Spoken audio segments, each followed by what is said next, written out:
আজকে আপনাদের সাথে আমি শেয়ার করছি খেসারি ডাল দিয়ে পিঠা, রসালো পিঠা।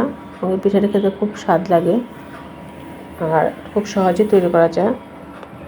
খাবার একটা ভিন্নতা আনা যায়। সবসময় তো আমরা নর্মালি চালের গুঁড়ো দিয়ে পিঠা খাই, সেটা অনেকে মাঝে মাঝে স্কিপ করে শুধু ডাল দিয়েও করা যায়। আমি এখানে খেসারি ডাল নিয়েছি, আপনারা আপনাদের পছন্দ মতো ডাল নিতে পারেন। আর খেসারি ডালটাকে ভালোভাবে সিদ্ধ করে নিয়েছি। সিদ্ধ করে নিয়ে তারপর এটাকে আমি হাত দিয়ে আর একটু মাখিয়ে নিচ্ছি, মানে একটু স্মুথ করে নিচ্ছি, ডোর মতো তৈরি করে নেব। এতে আমি কিছুই দিইনি, হালকা একটু লবণ দিয়েছি জাস্ট। আর এখানে আমি ডোটা তৈরি করার জন্য অল্প একটু আটা দিয়েছি,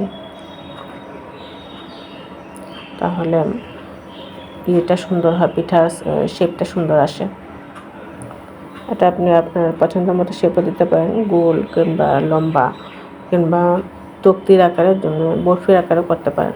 আমি ঝটপট করে তাড়াতাড়ি করে আমি লম্বা লম্বা করে নিয়েছি।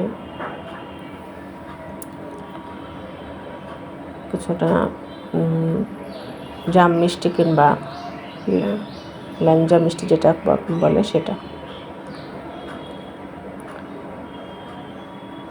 এক এক করে সবগুলো দিয়ে আমি মিষ্টির মতো করে নিয়েছি, লম্বা লম্বা করে।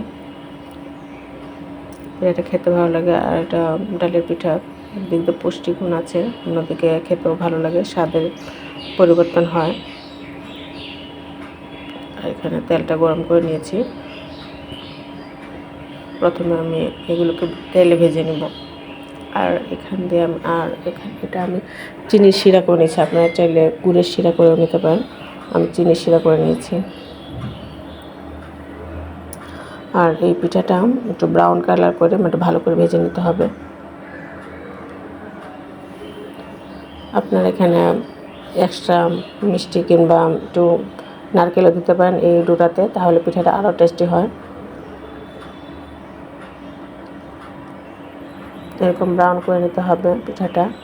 আর চিনি শিরা করে তৈরি করে রেখেছি, আর সেটাতে আমি গরম গরম পিঠাগুলো দিয়ে দিলাম।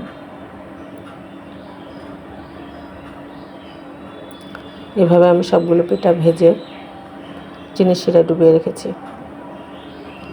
আর চিনি শিরাটা মিনিমাম 1 ঘন্টা মতো রেখে দিলেই শিরাটা চুপসে যায়, আর পিঠাগুলো ফুলে টুম্বুর হয়ে থাকে, রস ভরে থাকে, দেখতেও ভালো লাগে, খেতেও ভালো লাগে।